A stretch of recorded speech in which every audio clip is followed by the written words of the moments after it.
Fertility is hard to talk about, but so many people struggle to conceive. So let's explore this topic further.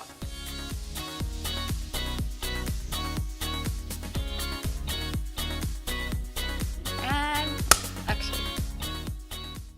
So Jo, I know in my professional world, people are very fearful of talking about sex, and it's not so far removed with what you're talking about.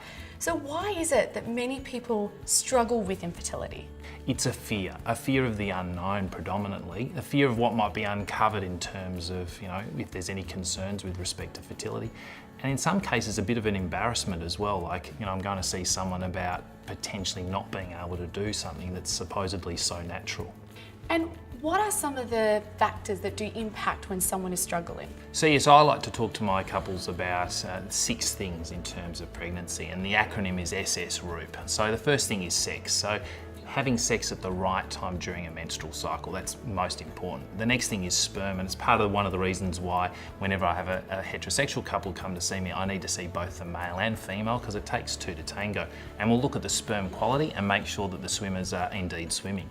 The next thing is having a receptive uterus, a uterus that's structurally normal with no impediment to pregnancy. So nothing like fibroids or potentially endometriosis.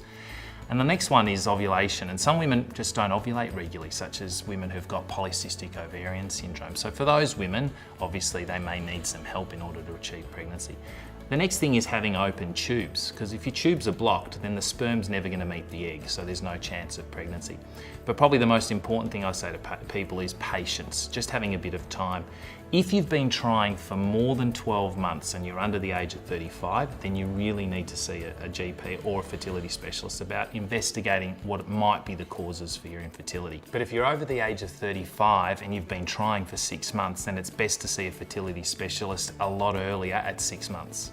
So if someone is struggling to conceive, what are some of the options available to them? That's a good question. A lot of people come to a fertility specialist thinking that they're going to do IVF. And of course, there's a multitude of other things that we can do in order to achieve pregnancy. So for couples who just aren't having sex timed around ovulation, it may be as simple as doing a tracking of the cycles, where we do ultrasound scans to determine when ovulation is occurring and tell the couple when to have sex during that time.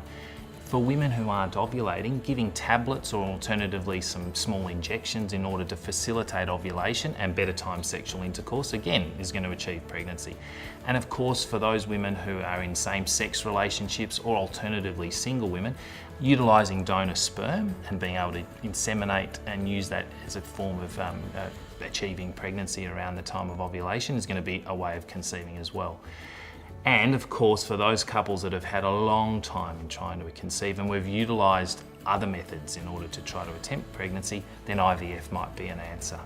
So if you are struggling to conceive, now is the right time to start talking about it and also to get all the information. Make sure you talk to your GP and also seek advice from a specialist.